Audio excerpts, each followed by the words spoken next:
This episode is brought to you by Sound Theory, the makers of Gullfoss. If you want a substantial discount off of their Gullfoss plugin, make sure to stick around to the end where I share with you a 30% off discount code.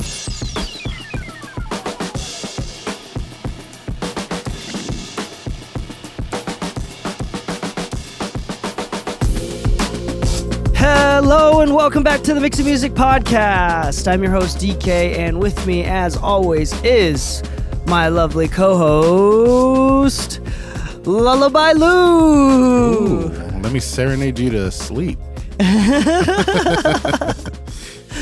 Oh man, how have you been, Lu? You been good? I've actually been good. I decided to take the weekend instead of spending the hot summer at the beach. And then I went through 8 out of 15 boxes from when we first moved, and we purged so much, we only kept 2 of those 8 boxes worth of things. So I packed out like 4 boxes that I got to take to Goodwill today and just donate them out, see who needs whatever it is that we no longer need. That's always very good for the soul to kind of clean everything out and kind of and restart in that sense. I love doing that. Who was the person that said if you move and you haven't opened a box in 2 years, don't even open it. Just throw it away. But I knew there was a few things, so I want it to be brought your back birth some certificate. artwork. No, guess what? There was my 6th grade graduation certificate in there, for sure needed to open that box. But I brought back artwork. Me and Anna used to go to events, and I would buy art from different artists every time. Me and you went to the 66 night market, and you saw me scouting around. What am I going to buy this time when I'm here? Well, I found an Addams Family oil painting. I found a Nuka-Cola from BioShock, from Fallout. I don't know. I forget. Nuka-Cola oil painting and a circus oil painting, which I don't know if you know this, but people with tattoos used to be circus acts. You'd be allowed to be a circus act if you had tattoos because it was so weird back in the day. That's interesting. Yeah. So you don't have any tattoos. I don't have any either. That you know of. That I know of. That's scary. Well, today we have a very, very exciting episode, a great episode. We love the people over at Sound Theory, the creators of the plugin called Gullfoss. Yeah, the Gullfoss plugin. It is a wonderful plugin that Lu and I use almost every single session. It's so interesting. All the reviews out about it are about how different it is and how you have to have a different mindset when using it. Yep. It's not quite like your regular EQ or any sort of tonal balancing plugin. So we're going to talk a little bit about that today, especially with one of the main devs and one of the owners, Andy Tell. Hey, hello, Andy. Hi. Hello, everyone. How are you doing today? I'm great, thanks. So we are totally. This is awesome 2022. Thank you for technology because it is evening where you're at and it is morning where we're at. And we are all the way on the other side of the entire world, and we're still able to come up with this podcast episode. I'm still very grateful that this sort of thing exists. Andy, I know that we did have an episode in the past, so if you'd like to go back to our previous episode about Gullfoss, which is super interesting. Andy did talk a lot about the AI or not the AI, but the coding and the development around the plugin and what it was originally used for and what kind of turned into. The point of the matter is that it fucking rocks. It rocks. It can be anywhere from super subtle to extremely drastic. And there's a surprising amount of versatility. Now, we've seen some other companies try to be quite frank, try to copy what your code is doing, Andy. And and it's still not the same. I think the most impressive part. So basically, for anybody that's listening that's never heard of Gullfoss, it is an automatic analyzer and EQ. So it rapidly changes the EQ based on what's resonating, what's necessary, and kind of make sure that it's balanced out, either on specific tracks or on buses or on mix bus. And it kind of does this really extreme low latency adjustments that are real time. So the waveforms are always alternating from its original point. Yeah, and it's actually really, really interesting. I'm going to talk later in the episode my favorite use cases for it. But Andy, can you tell us a little bit about the secrets of what's happening with this plugin? Yeah, I have a good question. Like for the simplification of it, what is your description of what it's doing? Oh, well, that's a very difficult question. So I have to simplify somewhat. The basic idea is that we want to maximize the information that reaches the higher levels of your brain processing. So what we're doing is we're trying to understand the auditory system up to a cognitive level. And then we try to change the input to your cognitive system in such a way that you really get the most of the details in the audio signal. That translates to, in practical terms or in audio engineering terms, we are fighting mostly with masking, but also with something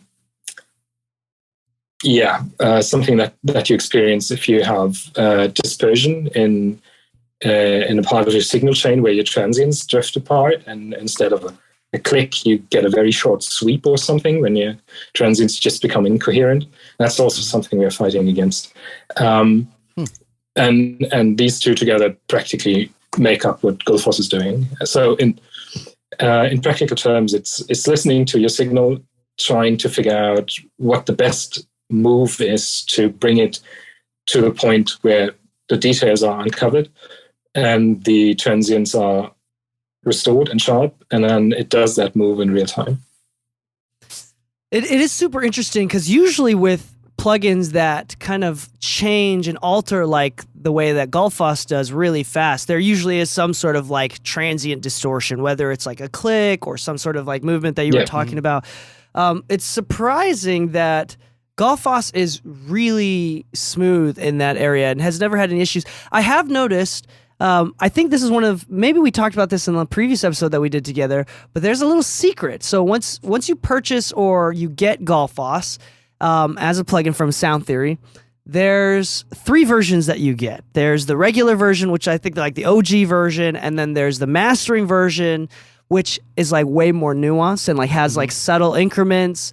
And maybe there's some other coding things that you can tell us a little about. And then there's also the live version. And what I've noticed is that, especially for transients, the live version with the super low latency and less CPU processing, it actually reacts a little bit less to transients, which kind of gives it a really neat tone, like a really cool sound, slightly different. But yeah, so like there's so many you can keep using. Sometimes I use like the live one if I don't want it, if I'm using it on like a drum kit, for example, so I can keep like the peaks, but it kind of takes out the resonances. It's such a unique set of tools, and they all come in the same package. Yeah, that was actually kind of a happy surprise for me because I remember after the last episode, I was like, oh, DK got the light and the master. I got to ask him how it's doing. And then I just kept doing my work, mastering for the year and blah, blah, blah. And then I hit up DK. I'm like, hey, man, I know we were working with Sound Theory. Like, is there any way I can hit them up about the master version? I'm really curious to try it out. And he's like, it's in your account, right? I was like, what? As an owner of Gullfoss, it's already in your account. It's already in your account. I was like, really? And I go to my account. Sure enough, there it is. Just download the link. I was like, oh, my God. And I'll be honest, I've been using the master a lot. I don't know what it is, but I do like the 0.1 increments. That is actually extremely useful to me because sometimes I just want like 0.2 more, just maybe 0.1 less or something. Like it's literally minute, but I really like. I actually use it a lot on my mastering gigs. So from the coding end of things, the development of things, Andy, what's the big difference between the OG Gullfoss and the mastering version of Gullfoss? Well, the 3 editions are optimized for different situations, and the original one is the versatile one. It's the one you should most of the time use, actually, and it does everything very well, but the live version just does live audio or low latency audio better because it only has 2 milliseconds of latency, whereas the original version has 20 milliseconds of latency. But make no mistake, this lower latency comes with a cost. It's slightly more CPU intensive, and it's slightly less accurate. So it's very, very suitable for all kind of live sound reinforcement or live tracking, or wherever low latency is very important. But I wouldn't recommend it as the general use case where you could as well use the original version. You also mentioned that it treats transients differently. Yeah, that's true. It doesn't treat transients at all. It just more or less ignores them because it's the low latency just doesn't allow us to check out the transients properly. So we need to just let them through, which changes the sound character, but not drastically so. It's a subtle difference. But it might be useful for certain goals in signal processing where you might want to keep your very, very snappy bass transient or something like that without it being touched in any way.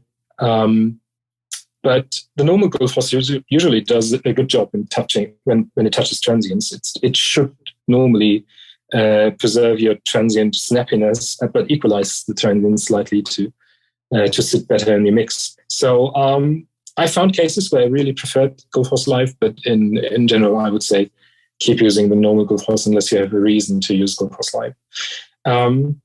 Similarly, for the mastering version, we've optimized that for the absolute most pristine signal quality that we could achieve. And we've added a few details to the cognitive model that we had to ignore for CPU time reasons in the normal edition. So that's the one that you should put on your mastering project, but really not so much on the mastering track of your entire mix with all the other plugins running, but on a dedicated mastering project where you can really spend all the CPU resources on this one plugin, because it's really CPU intense. It's I think it saturates at 96 kilohertz. It nearly saturates a single core of a modern machine. Wow. So be careful with that.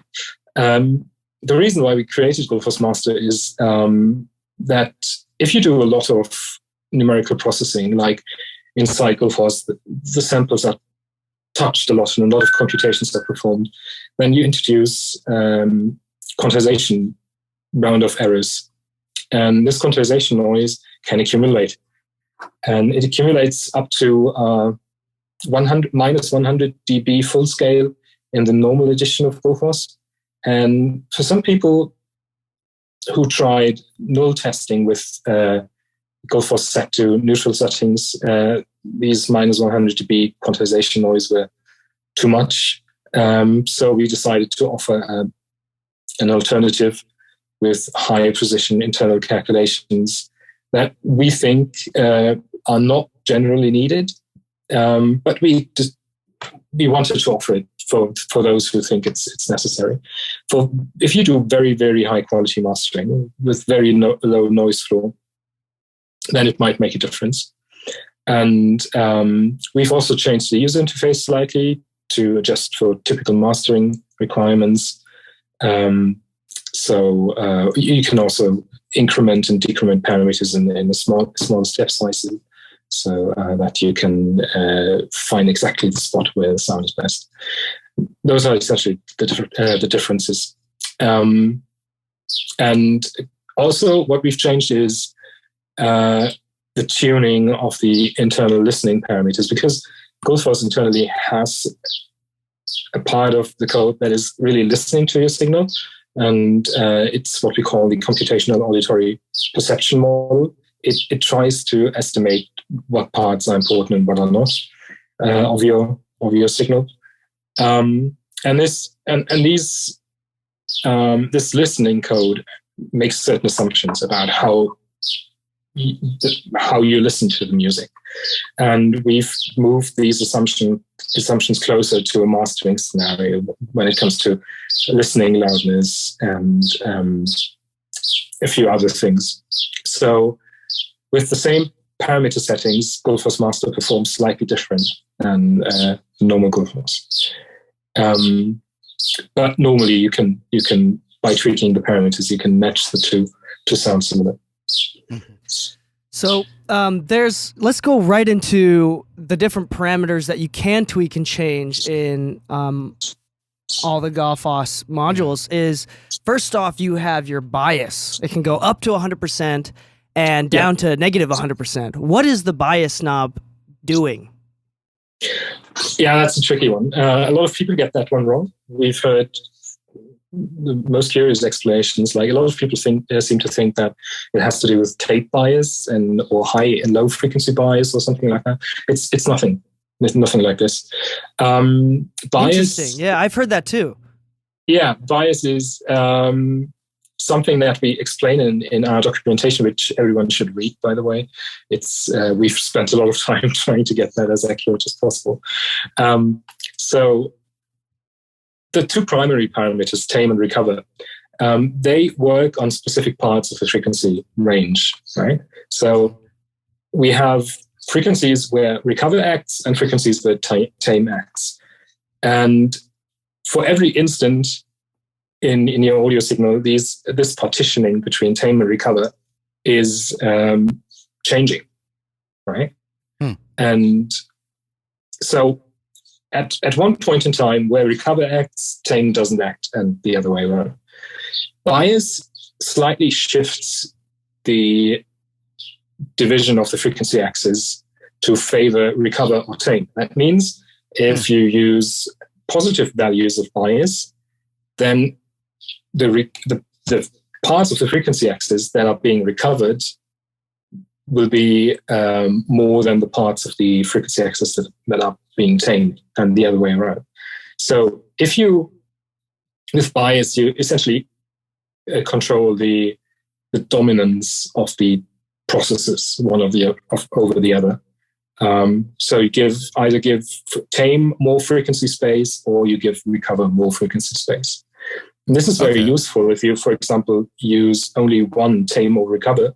For example, in situations where you want to de-S your signal or tame single resonances.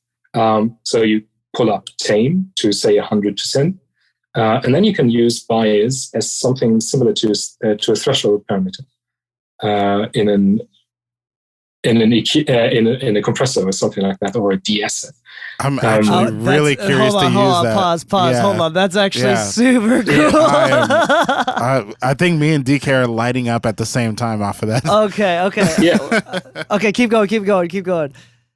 Yeah, that's really it. I mean, usually, if you want to use bias, you should also watch the tame, recover, and bias meters on the left-hand side of the Gullfoss screen that indicate how much taming, recovering, and is happening, and where the bias point is currently. So if the bias meter is right at the center, so you don't actually see it because it's then only a dot, then the same measure of frequencies is tamed and recovered. And as soon as the bias meter moves up or down, you get more recovering or more recovered frequencies or more tamed frequencies.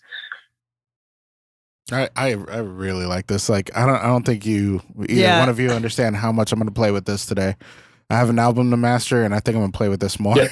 Yeah, so it's super interesting. Thank you for bringing up the fact that there is an actual in-depth module or manual. There's an in-depth manual on soundtheory.com /how-to. It'll take you to a little PDF manual. There's a link there at the bottom of the page.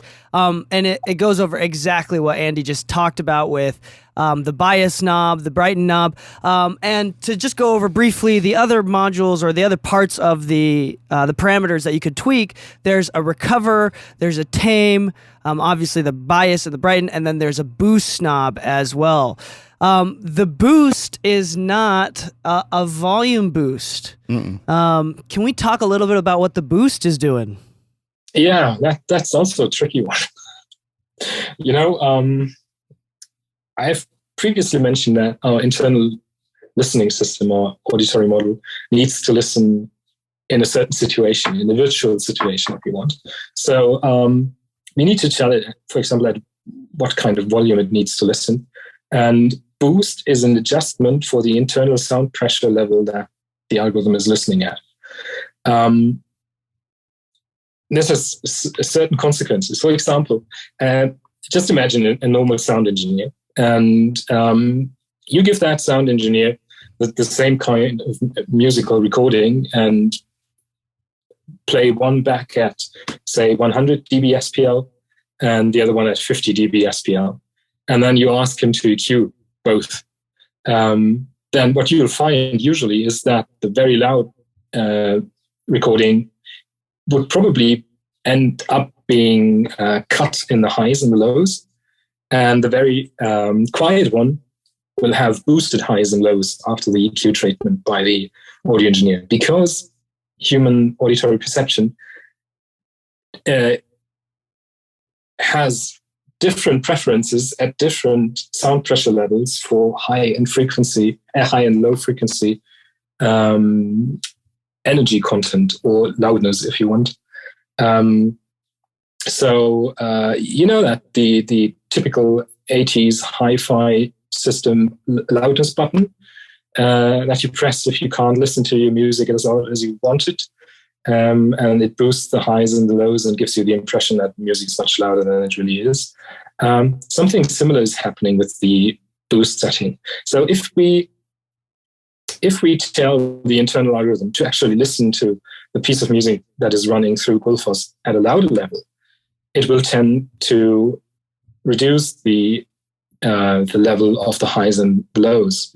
If we tell it to listen at a lower level, it will boost the highs and lows. So the boost knob is the deviation of the standard listening level, if you want. That's actually super. We've talked about that on the show, about how the human ear perceives different frequencies at different volumes. So it's basically that kind of, what is that, the Fletcher-Munson curves a little bit? Yes, but we are not based on Fletcher-Munson. We have our own auditory model that kind of supersedes Fletcher-Munson, because it's more detailed. Yeah, I hear that from a professional standpoint, the Fletcher-Munson curves are slightly out of date. Like, it's a little out of date. They're very out of date. Actually, there's a much more recent standard, ISO 226, which has not been greatly applied, but ours is even more up to date, or let's say more detailed, because these curves that you find there, they are for stationary signals. That means you really try to find these equal loudness contours for something like a stationary sinusoid or something. And we have a model that takes into account a changing signal. So it's much more detailed. And you can also see that if you adjust boost and leave all other parameters as zero, you'll find that the loudness curve, or the EQ curve, actually adjusts with the signal. So it's not a static curve like Fletcher-Munson would, for example, suggest. But it's a dynamically happening loudness adjustment. And so let me quickly explain what boost really does. If I use a positive boost value, you tell the internal algorithm to listen at a lower volume. This is slightly counterintuitive at the moment, but you'll understand why it is like that in a second. And the internal algorithm will react with boosting high and low frequencies, because it listens at a lower volume, right? And because the algorithm reacts with the positive boost, we decided to make boost positive if we reduce the internal listening volume, so that it's more intuitive from the effect that you see actually happening on the signal. The same way, if you use a negative boost value, the internal algorithm will listen at a higher internal loudness setting and tend to cut highs and lows. Actually, I kind of want to use this for creative, practical reasons. I kind of want to see, I just want to apply it to some like previous masters that I've done that I used Gullfoss on, and see how it could have altered the end result. Yep. So it's interesting for anybody that's listening right now to the show, or watching us on YouTube, or whatever that you're checking out the podcast. Thank you so much for joining us. If you have no idea, if you do not know what plugin that we're talking about, well, first off, I know you've seen this plugin. You've seen YouTubers and different mixers use this plugin before. You've seen the GUI. And I will say there's also free trials on the Gullfoss website. We'll be doing giveaways throughout the year. A few people do giveaways throughout the year. And it's it's an amazing, amazing product. If you know what we're talking about, if you have this plugin, then I know that we're blowing your mind with some other use cases here, with some other ways to try this out. The cool thing about all of this is that we've had an episode in the past where we've talked about the problems of masking, right? And what masking is and different various ways to remove them. To a certain degree, if I'm understanding correctly, Gullfoss is a tool mostly made to uncover and remove masking frequencies in the most natural way to the human ear. Not only are these masking frequencies, it's not always 500 hertz, right? With the problem with the static EQ is that 500 hertz, it's like no matter how much if the key changes or if the person singing or the piano changes notes, it's no longer 500 hertz. The Gullfoss will kind of move along and move along with specifically which notes are masking each other, kind of like the frequencies that are masking. And again, it can be extremely subtle. When I use it, it's a game changer because it can be so subtle, but I really think the magic in this one is in the mid-range, because I know there's parameters where you can like, hey, don't analyze or change too much of the low end and the high end. You can actually even go across each other so it only analyzes the top and low end. Mm-hmm. So it's quite useful to uncover masking, and to the point where I use Gullfoss in every single live mixing stream that I do, and every single time I'm like, this is the secret. This is the secret sauce. Do I know what it's doing? No, not really. But can you hear what it's doing? Yeah, I do. And it's definitely clearing up that mid-range. It's clearing up, removing any blanket like masking frequencies, which is extremely useful in order to improve clarity, the detail, and even like some spatial issues with the mix as well, which is really, really interesting.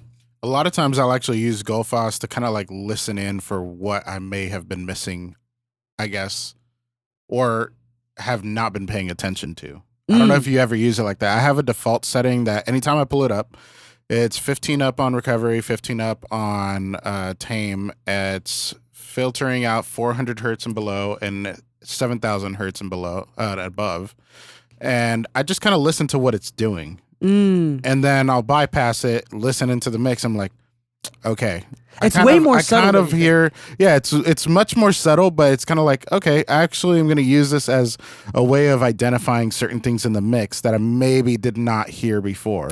Or, you know how it is, you got to take breaks, but you haven't taken a break. Maybe the client's in front of you and they're not trying to take breaks after 2 hours, 3 hours, 4 hours. And because of that, you've actually kind of lost perspective. This is kind of a cool little tool to actually use to regain perspective. I literally use it for the same exact thing. Like there'll be times where like I use it just to be like, I think I covered all my masking frequencies, or I think I've gotten everything, and then I pull it up and be like, oh shit, oh yeah, that's right. I forgot what 400 hertz is supposed to sound like. And like you kind of use it as a reference. I love that it's first off, it's really like a cheat code, meaning that like if I have no clue what it's doing, you don't have to have a clue what it's doing. You just like bypass a turn up, like just try it out. It's one of those things that's really, really intuitive and easy to use for newer beginner to intermediate level mixers. Mm-hmm. But then like be like, oh, just slap this on, kind of dial it in a little bit, you know, make sure it sounds good. It's fine. Mm-hmm. But then there's also a lot of crazy tweakability with this. It's kind of like, and Lou and I's obsession recently is coffee. Like, sure, anybody can just have regular coffee and it's great, but like you can really, really tweak it. Like it goes so deep. You know, the information and the culture just goes so deep, and it's so interesting with Gullfoss that it's so much more than just an automatic EQ. And be quite frank, I mean, you listen to Andy talk about the coding in the background. You listen to our previous episodes. It's extremely thoughtful. And I think that's one of the most exciting parts about all of this is how much thought Andy has put in. Andy and the team has put in, how beautiful the aesthetics are, how well it looks. And there's a couple secrets that I want to tell you about, Lou. So if you are using it, or if you're getting the trial, there's a couple secrets, a couple quick keys. And Andy, I know that you know what these are, but couple quick keys that you can know about. So if you change a parameter and you want to see if it's actually helping you, you can alt-click to alternate between the previous value. So if let's say you go up like 50% on the tame and you alt-click, it'll go to 0, and you alt-click again, it'll go back to 50. I like so it's kind of like okay. it's kind of like bypassing a parameter. Wait, so hold on. If let's say it was at 17 and I go to 50, will it go back to 17? I think so. It says the previous parameter. Is that right? I'm actually not sure. Got him. The guy that coded it. Yeah. It's like I don't expect you to keep track of every feature. I mean, there's so many things at our studio that we have that I'm like, oh yeah, that's right. That's so funny. So So my head is in different pieces of the code now. I don't know what it does at the moment in the group. So I think the point is with this is do exactly what Andy said before, which is read the manual. What is the acronym? RFM? ROTFM. Which I don't know if you know this. I used to be a lot more ruthless with this with the interns. If anybody ever asked me, they're like, hey, can we go over the distressor? It's like, let me ask you first, did you read the manual? It's like, what do you mean? I'm like, ROTFM. And they're like, what does that mean? Read the fucking manual. Like, read the manual first, then we'll go over it together. I just want to make sure you're reading the manual. Get into the habit of reading manuals. So this is alt click, super useful. Another one too, this is actually really nice that's built in, is shift drag. So shift click drag will actually, just like in Pro Tools, if you hold down command with faders, if you hold down command, it'll go into like micro increments. So instead of like full dBs up and down with the fader, you can do shift drag and that does like more smaller increments. So you can actually be a lot more precise. Unless you're using the mastering version. Which is already in increments. Yes, where you speed up the fader movement or the drag speed. It's the opposite. Okay, so I'm not gonna lie. I'm really glad I learned this because my only qualm with master is that it just takes so much dragging. But this is why I like having a trackball because I just spin my little dial in circles. So in the mastering version, the shift does larger increments. Mm-hmm. Right, and you can also type in the value directly. If you double tap. Yeah, that's super interesting. I did not know that. That actually is incredibly useful. Yeah, the typing it in part is the part that saves me. It's always fun whenever I'm like, ooh, I just want to turn it up a little, and then I forget that it's incremental. Right. Yeah. and there's another one you might not know, and that has to do with use of multiple Gullfoss instances in a mixing session. I was going to ask about this. I'm a big fan of using Gullfoss hierarchically, so I have it on some of the individual tracks, and then I have it on some of the buses, and I have it on the master. And at the end, I want to hear how much of a difference it made. So I bring up one of the instances and shift-click the bypass button, and it bypasses all the instances in the project. Shift-click bypass? Yeah. Really? That's... Okay, does it matter? Shift-click bypass. So if you shift-click the bypass button, it bypasses every single one. Yeah, and it doesn't matter that they're on the same slot or anything. This is like compatible across all DAWs? It's everywhere. Unless you have a host that supports different plugin formats. So it's only for one plugin format. If you do it for VST3, then only VST3 plugin instances are going to be affected. That's interesting. That's actually super cool. And the UI will not show a big bypass over your EQ graph, but it will read session bypass, I think.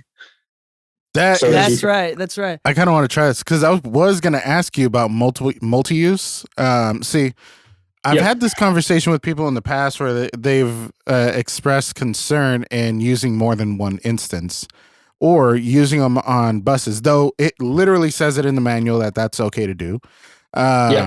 Is there any intercommunication between the plugin, between channels, or is each one standalone? Because in my understanding, it would make sense if they were standalone because they're just focusing on their source material versus, I don't know if you're familiar with like Sound Radix's Play and Pi, where it's a phase tool between multiple sources and you can group them.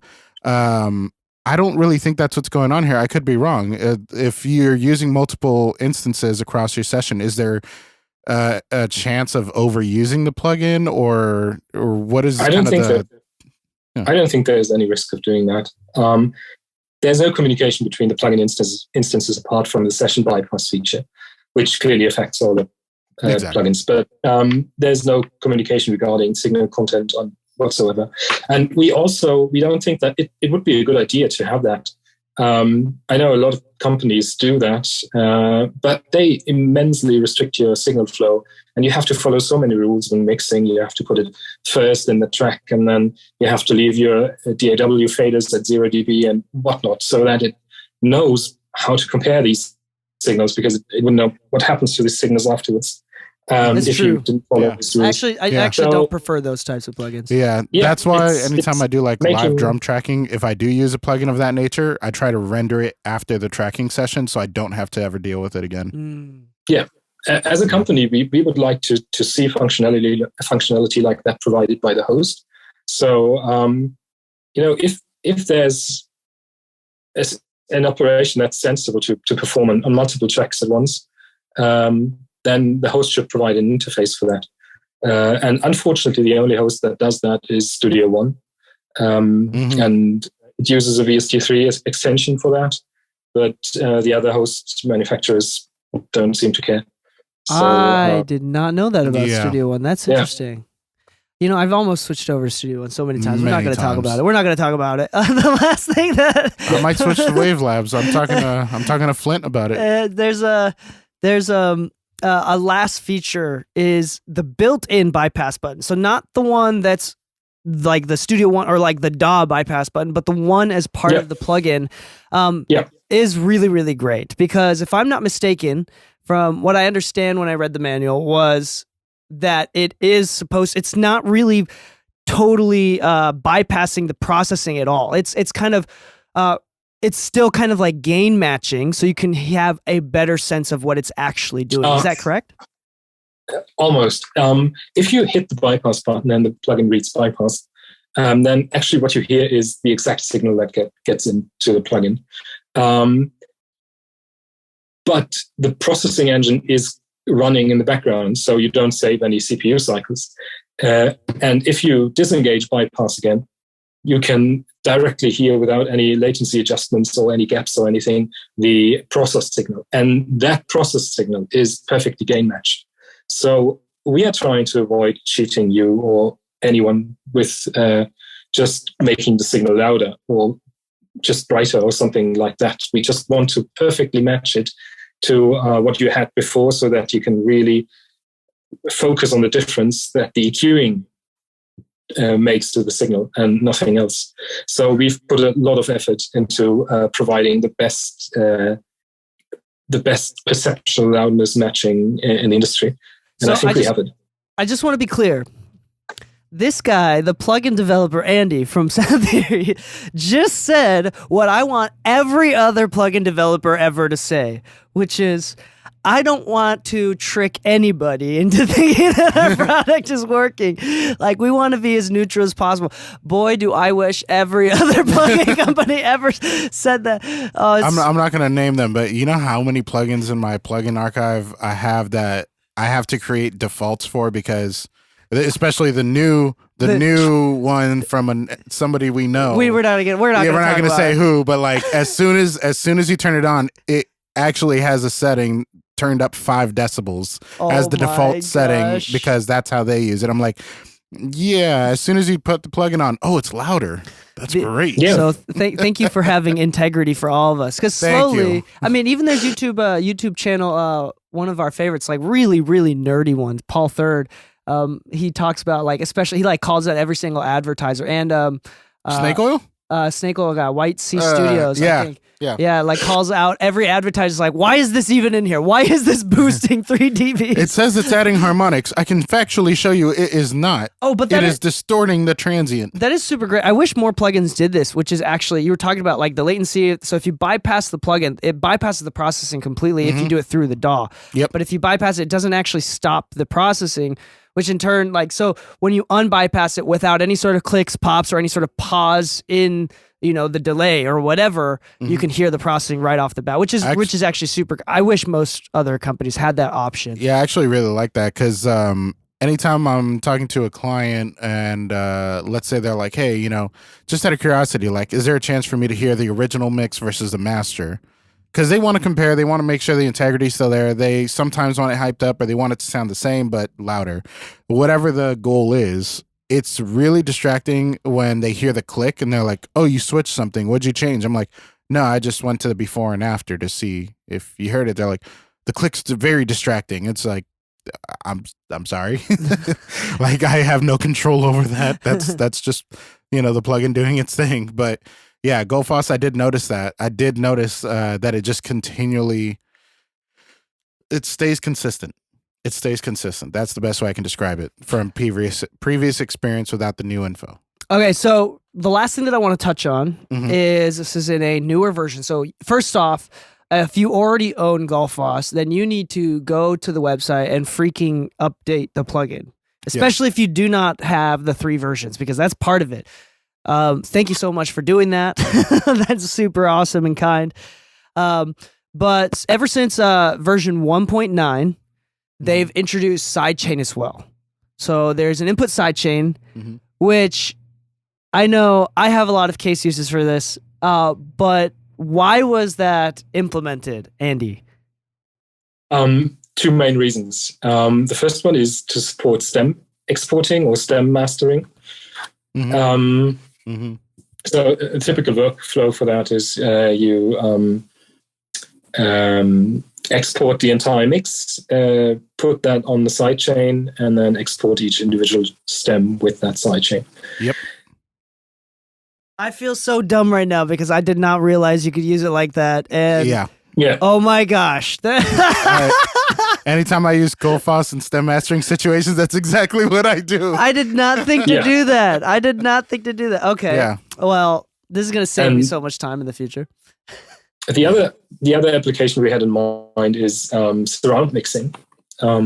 So if you do, especially like Dolby Atmos or something like that, mastering is very, very tricky. And one of the approaches to have a good master for Dolby Atmos project is to export the entire file to something like a stereo renderer, and then use that as a sidechain for each individual master, for each individual object track or bed track in the Dolby Atmos project. And that also works with sidechaining. Those are the 2 legitimate uses of the sidechain, and then there are a lot of creative uses if you want. Just out of curiosity. Yeah. No, you go ahead. I'll ask after. I just wanted to say we don't really endorse those. It's up to you to do that. We're more on the technical side of things. If you were trying to have Gullfoss react to a specific range, I know that you have the filters. Have you ever I guess been asked about sending the specific track as a sidechain input to a master bus or whatever busing? Let's say that it was the S's that you wanted Gullfoss to react more to. You could just filter to that range, or could you use the sidechain for that? I'm trying to think of some of the creative applications of it, but have you ever seen any that, I know you said you don't typically endorse it, but have there been one that's kind of more practical than creative? I'm thinking. I haven't used it that much, but I guess, you brought up something that would be entirely useful, filtering the sidechain, but leaving essentially the same signal as the sidechain. That could certainly work. Because I would imagine maybe the overall balance is great, but you wanted to focus up on a certain range, but you still like the application of Gullfoss in other ranges. Yeah. I wonder what that would sound like. It's also like really interesting because it's capable of being flexible like that. Exactly. Like, the point that we can even talk like this and think about what other options there are. Even with its what could be seen as few controls, those few controls can do so much within themselves. So just go ahead. One use case I actually found useful was using Gullfoss on reverb tails, and then use the sidechain to cut out the vocals, for example, from the reverb. That I've done this. this is one specific use case that I've done. I'm not gonna lie, I've done multi-band on reverbs to kind of help in shaping and then releasing the shaping after the vocals cut out and all that, but I've never tried Gullfoss. Yo, it's great. Even if you don't use a sidechain thing, even if you just put it on the reverb, it's great. You know what? I kind of feel like having a creative mixing day. Somebody send me a song. That's actually one of my. I totally forgot about that. Yeah, that's like literally one of my favorite uses is through the reverb as well. I love. Oh, that's so great. I'm not gonna lie, I have used it on delays, especially like heavily modulated delays that sometimes they don't really poke through, like a delay that's just dry, like the H delay where it pings through almost like a transient. But I've never used it on a reverb. So here's the thing. So I want to go through as we kind of. We talked about everything that's possible with the plugin. I want to kind of end this episode with actual ways and practical uses that Lu and I have used this, because I think that this will be interesting because most people listening right now are the engineers. They're looking for practical ways to. First off, I think the question is it worth the money? Yes. And well, that was easy. I do think that it's actually extremely useful and extremely versatile for all demographics, meaning that it's great for those that are beginner to intermediate, because the point is masking frequencies are a big problem. And this plugin is so flexible that you can do too much. You can, and that's the beautiful thing, is that this plugin is powerful enough that it can do too much. So we say that it's a subtle tool, but that's because we use it subtly. Yeah. And that's super great. So this is a really powerful tool, and I would say one of the most common things. I would say beginner mixers, because we do feedback Fridays on Twitch every week, and the most common things that we see across many mixers that are trying to learn how to mix is, one, masking frequencies, and two, general tonal balance, where like they've cut out too much low mids or they've added too much low mids, as well as like the guitar and the vocals have this like really pokey thing at like 2K, 1 to 2K. Like these are very common things that Gullfoss specifically can help you with, both on the individual instance, like if it's a peaky vocal or a peaky guitar, especially in the mid-range, then it'll help you with that. And then if you put it on like a mix bus or a bus instance, it'll help with general tonal balance, which is really, really useful. It specifically addresses the two main problems that I see quite often, which is really great. And then on top of that, I mean, it is so flexible that you can actually use it extremely. My favorite uses of this, and I want you to talk about your favorite uses of this as well. My actual favorite uses, other than reverbs, we're not going to count those, is because it's like kind of like, it's super dope. And the secret, okay, hold on. The secret to the reverbs is the boost knob. That's all I'm going to say. That's all I'm going to say is the boost knob. You go 100% one way or the other, freaking dope. Okay, but my favorite is actually what you were talking about. I think we kind of came up with the presets together, is like filtering the super hyper low end and filtering the top end, so like keeping it within the mid-range, so it's actively working in the mid-range, and then using it on the buses or individual tracks of mid-range things like Wurlitzers, Rhodes, pianos, strings, even vocals just a touch sounds great. I use it like almost every time on lead vocals, just a touch. And what else? Like guitars, both clean and dirty. Things that take up a lot of mid-range information is freaking beautiful. It's like really, and it's also like very like gracious, meaning that like it's really forgiving. It's really forgiving. It doesn't sound overdone like some plugins where like I'm a big fan of like Oxford's inflator, right? But after a certain percentage, it's just too much. It's also very clearly too much, and it's adding things that don't need to be added all the time. Where with Gullfoss, it will only add where you actually kind of want it to add. It's a very, like you said, it's very graceful. It's very forgiving, and that's actually what I really like about it, because it's one of those that it works on almost any source I've ever tried. And I say almost because I put it on my own voice. Nothing can fix my voice. Okay. No, but I really like using it as, like I said, as kind of a listening tool, especially because, like we talked about the masking frequencies earlier, if you apply it on things like you said, like the Rhodes, the Wurlitzers, and all that, if you start actually pulling back on the bands that you actually were filtering out before, you can actually start shaping the tone in almost a very musical way with it too. It doesn't just work in a very like analytical, technical kind of way. It's very musical in itself. So sometimes when I'm working on the master bus, I actually filter down to 4K and I filter up to 800 hertz because there's usually a lot of harshness in that range for me. So you're only processing 800 hertz to 4K. Yeah, starting. And then I try to see what it's doing and I try to listen in for like the differences that it's making there and I make corrections from there. But as I start pulling it to the sides and widening up its filters, I actually start listening to what it's doing to the top end, what it's doing to the S's, what it's doing to the low end, to the kick drum. And I start, as I go and continue my mix bus processing or mastering session, I'll actually open it little by little and I'll actually analyze ranges as it changes. And I'll make adjustments from there. So I'll work from the center out.